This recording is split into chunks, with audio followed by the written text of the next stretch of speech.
Welcome to Math 104, Chapter 3.2, where we're now solving quadratic functions. So quadratic formula is one of the few ways that we can figure out how to solve your functions. So solving with the quadratic formula. Now, some of you guys may have memorized it from the years past, so see if you can pause the video and take a look. Negative b plus or minus the square root of b squared minus 4ac all over 2a.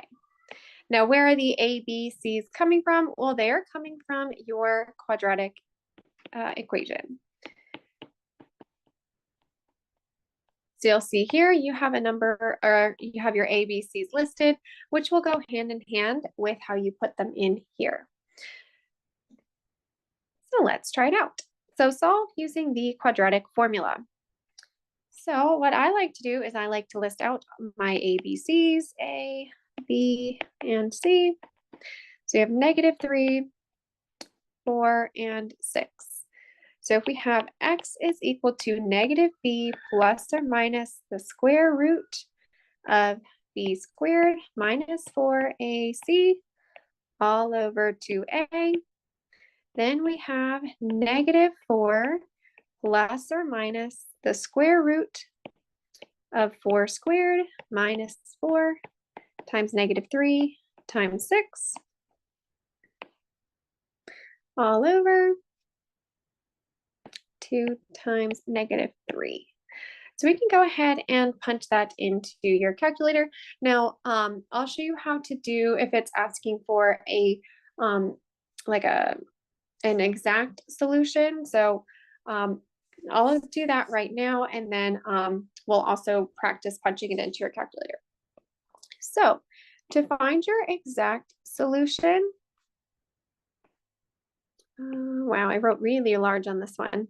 To find your exact solution, we are just going to square that 4, and then we're going to multiply -4 times -3 times 6, which is 72. We'll do this little multiplication down here. Get -4 plus or minus the square root of 88 over -6. Now we cannot we can't cross out values from here quite yet, because this is your third term and all of these terms have to have something in common. So this 88 is going to be able to simplify. So if we have the square root of 88, well, what are some factors of 88? Well, one of your factors is 4 times 22. And if both of these are still technically under the square root, we can break it up into individual square roots and then evaluate separately. So the square root of 4 is 2, and the square root of 22, well, it does still have a 2 and an 11 in it. Neither of these have a perfect square, so this one is going to remain under a square root. So we have -4 plus or minus 2 square root 22 all over -6.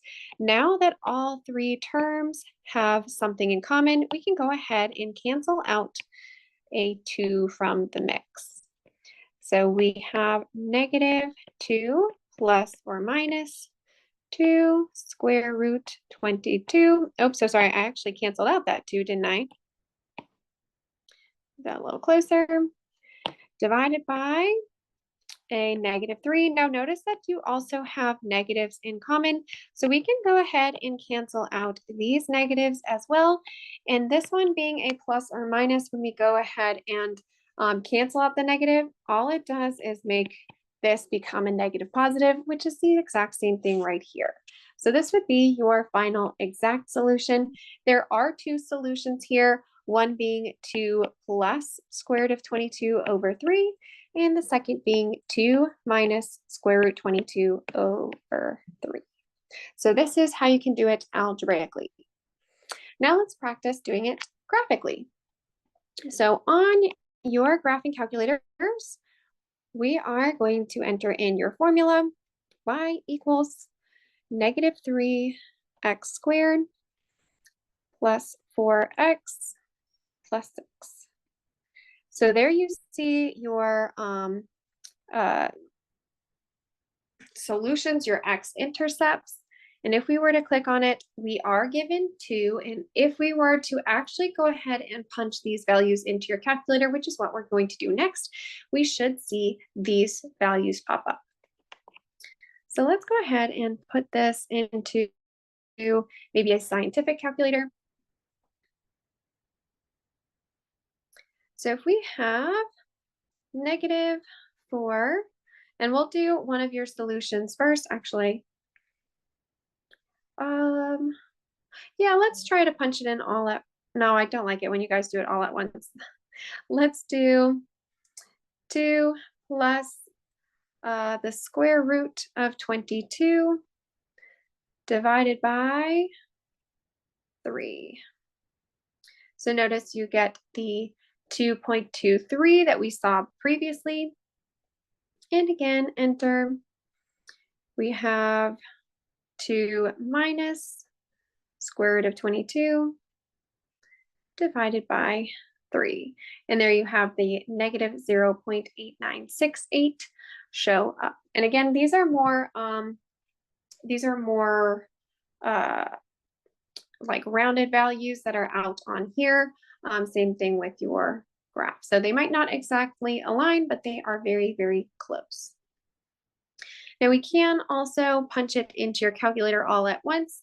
We do have everything being divided by a number. So we're going to put a big parentheses open. We're going to say negative 4, and let's do the positive side of it. And then we're going to punch in negative 4 squared. Sorry, not negative 4. Ours is positive, not negative. Not that it makes a huge difference on this particular problem. Minus,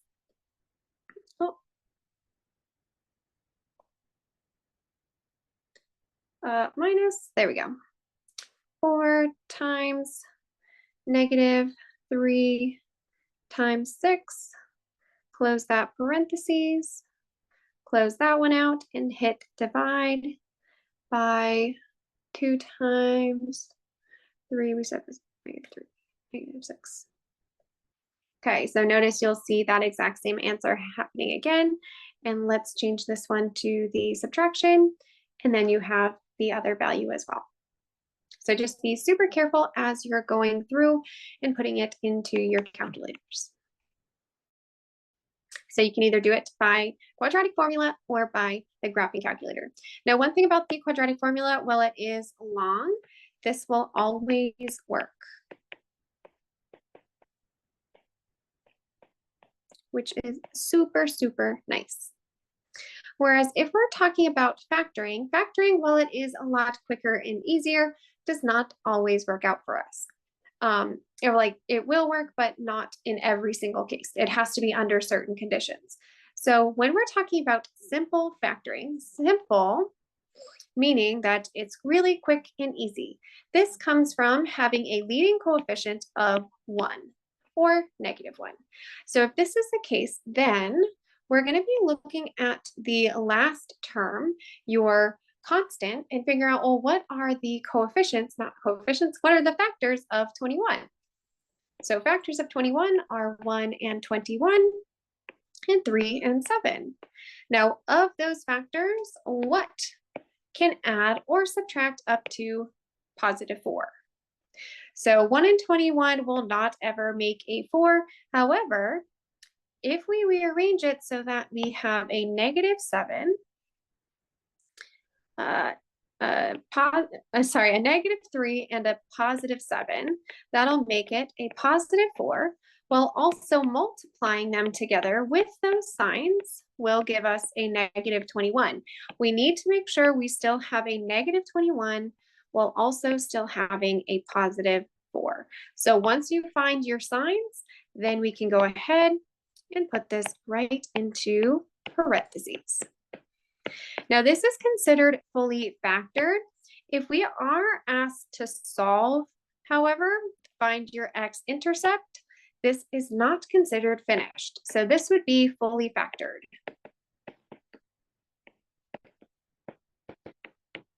To solve it, we would take out each of these parentheses and set it equal to 0. When doing that, we then just have to solve for those x. So x is equal to 3 and x is equal to -7. So you can have a sign change here. These answers would be your x-intercept and considered fully solved. Oh, why do I keep doing that? How do I get rid of that? Okay. Fully solved. These would be your x-intercepts. So let's try it again when we have x squared plus x minus 30. So factors of 30 that can get us into a +1. So all of your factors, 1 and 30, 2 and 15, 3 and 10, 5 and 6. Of all of these factors, only one of them will work. If we have a -5 and a +6, that will get us to a +1. And if we were to multiply them together, that makes a -30. So that works. Once you find your signs, we would be considered finished. But just in case we are asked to solve it, we can then set it equal to, take it out of parentheses and set it equal to 0. So pretty quick and easy. Again, these are your x-intercepts.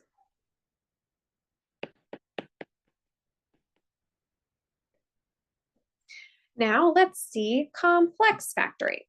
So complex factoring comes when your leading coefficient is no longer 1 or -1. Instead, it is a number.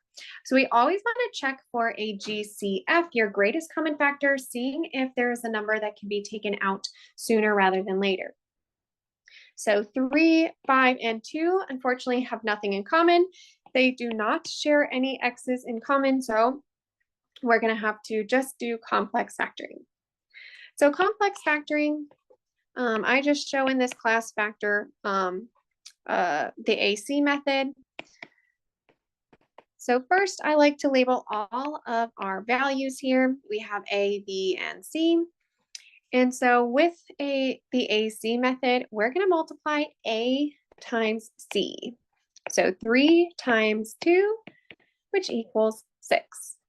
Now of 6, let's figure out all of your factors of 6. Well, we have 1 and 6. We also have 2 and 3, of which we're trying to, if we were to multiply them, get them back to a +6. But if we were to add or subtract them, we would get to a +5. So +5 while retaining our 6. So what can get us to a +5 and a +6? Well, while 1 and 6 can get us to a 5, it would have to be a -1, which if we were to multiply them would result in a -6, which is not what we want. So instead, we have to use 2 and 3. So we're going to be using a +2 and a +3. So let me erase those negatives. So 2 plus 3 make 5. And if I multiply them together, they also make 6, a +6. Now, unlike last time where you can just throw it into parentheses and call it done, instead, we have to rewrite your second term into parts. Now, it doesn't matter if we put the 2 first and then the 3 first. It really doesn't matter. So I'll just write it how I wrote it previously, 3x plus 2. So this 5x term is now going to be comprised of 2x and 3x.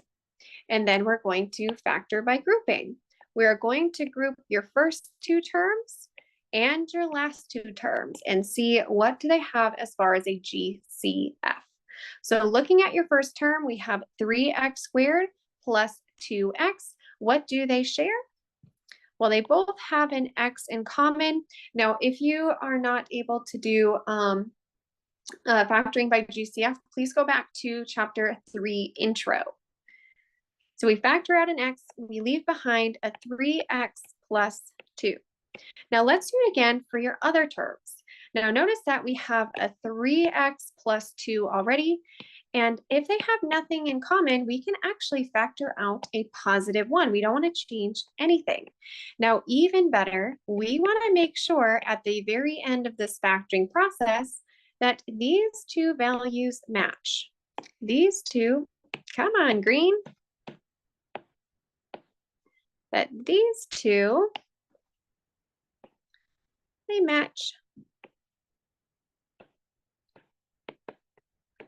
Now, if they do not match, there's one of two things that can happen. One, it's either you made a mistake and need to go back and reevaluate, or two, it is not factorable, in which case you need to go to the quadratic formula, which will always work. So now that these are matching, what do this x value, this x term, and this one have in common? Well, they both have a 3x plus 2 in common, so that's what we're going to factor out. So essentially, we're just going to write one of these 3x plus 2's, and then we're going to include anything that was on the outside of these parentheses. Now, once we have this here, this is considered fully factored.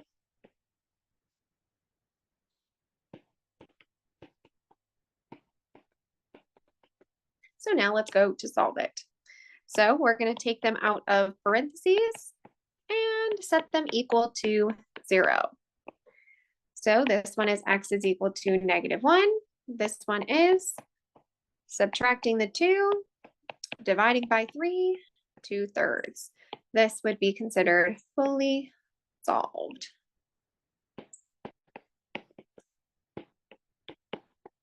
So these are your x-intercepts. Now, pause the video, try it again on the next one.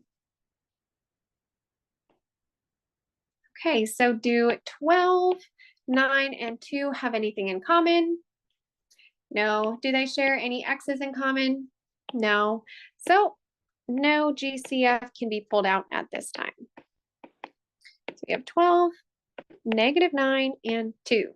So we're going to multiply A times C. So 12 times 2, which is equal to 24. So factors of 24, 1 and 24, 2 and 12, 3 and 8, and 4 and 6. So of these factors, is there one that can get us to a -9? Oh, I may have made a mistake on this one. I wonder if that's supposed to be a -10. That's probably what it is. Yeah, sometimes when I'm going fast, I see it on my notes now. That is supposed to be a -10. My apologies, everybody. Change that -9 to a -10. All right, now that we can actually factor it. Now, let's say it was supposed to be a -9. If you can't factor, try the quadratic formula. So if we change it, we now can see that -4 and 6 are going to work.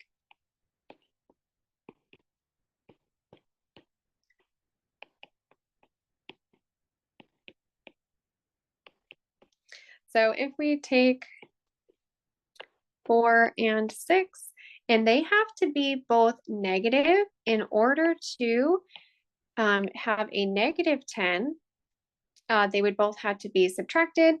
And if we were to then multiply by 2 negatives, it makes a positive. So that actually works out for us.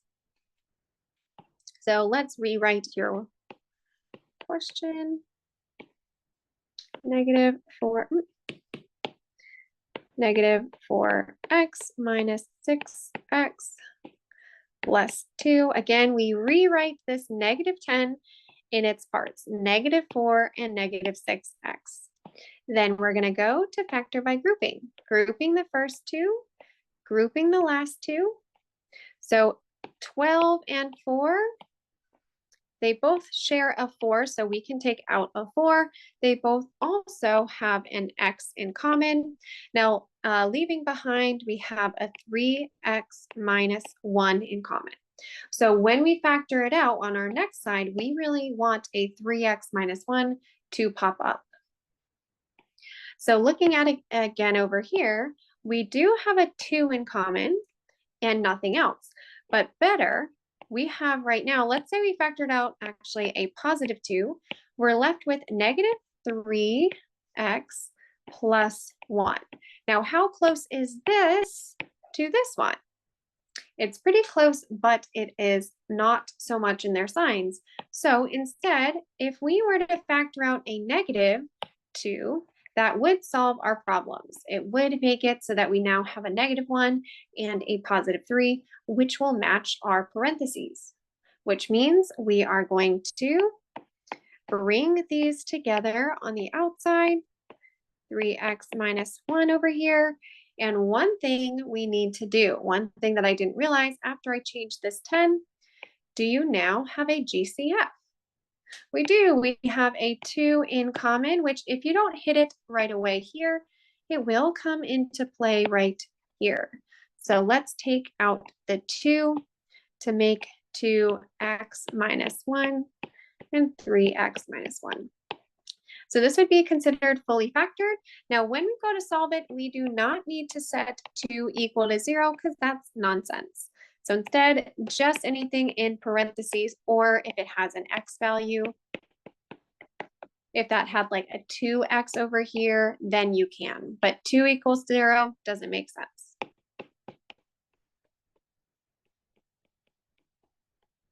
And there you have it.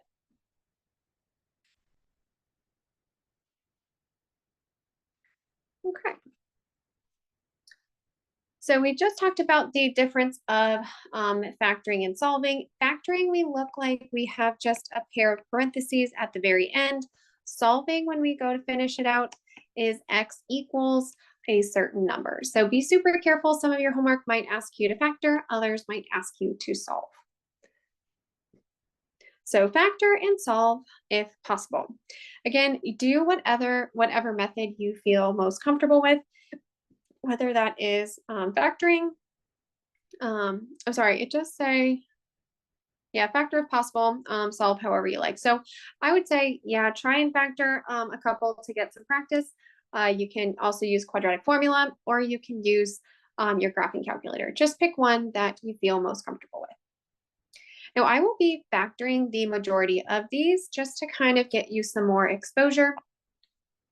So here we do not have a GCF, so we have A is equal to 3, B is equal to negative 17, and C is negative 6. So we have 3 times 6 for 18, factors of 18, 1 and 18, 2 and 9, 3 and 6. So we are trying to get to a negative 17, which means 1 and 18 is going to work.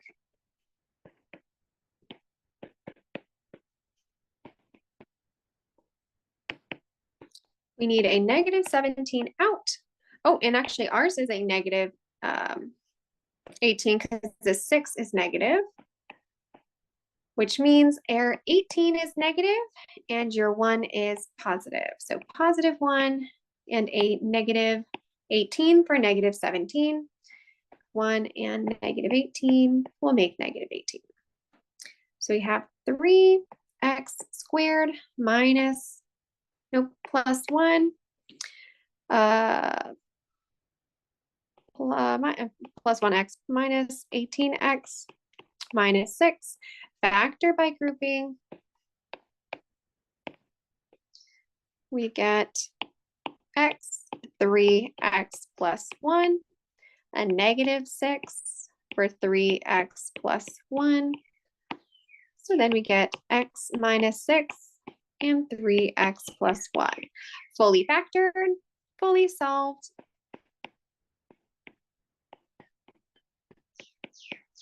Here we go. All right, let's try it one more time over here.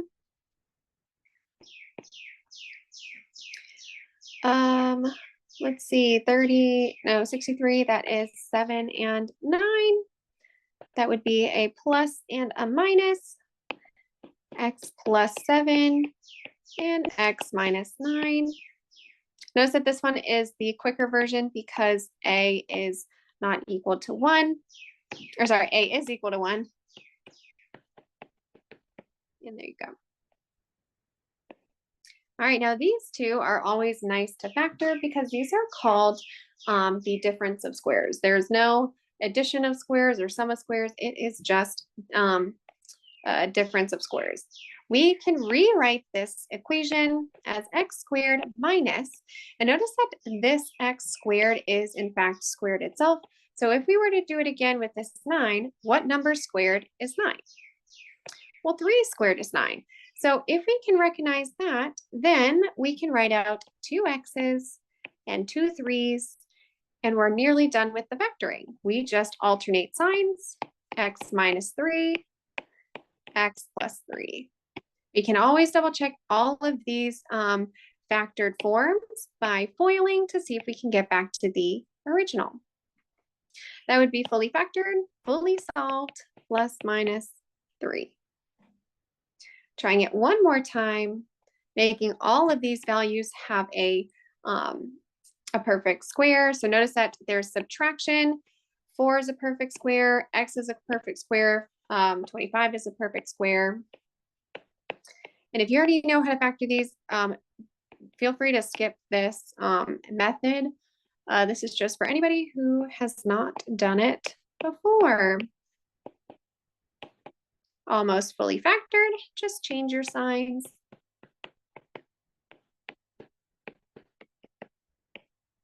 Fully factored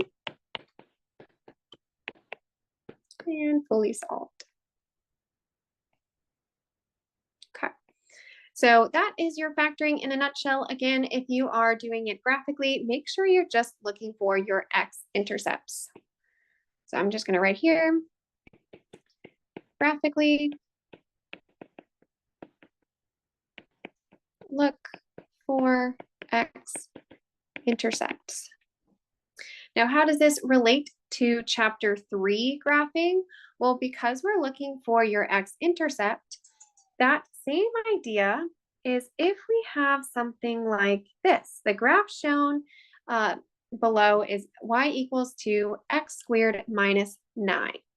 So if we were to factor this, right? And if you don't know how to factor, or sorry, if you didn't recognize how to factor this, please just go back a few seconds. We said this is really x minus 3, x plus 3, or when x is equal to 3 and x is equal to negative 3. What do you notice about these and your graphs? Well, these are actually your x-intercepts of your graph. You have x is equal to 3 here, and x is equal to negative 3. So that means if you can determine your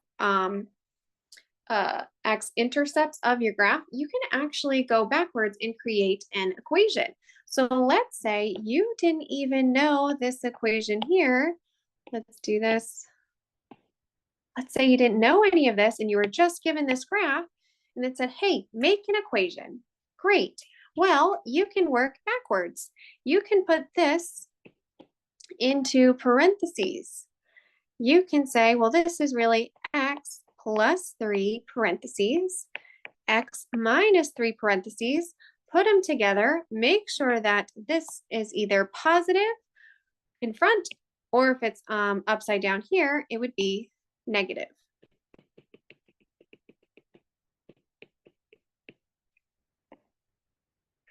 So let's try it again here. Let's determine your intercepts here. When you graph it, so if you factored it out, we would have a 2x and x plus 5, setting these equal to 0 to x is equal to 0. So x is equal to 0 and x is equal to negative 5. Again, we are seeing those values right here.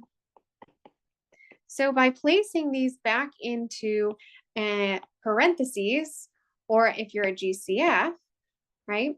We can then make an equation. The only difference here is that now we need to figure out how to get this 2, but that is going to come up in chapter 6. So note, if you can easily spot your x-intercepts, then you can use it to make an equation. Just do not forget to locate your a and place it out front. So your a being right here.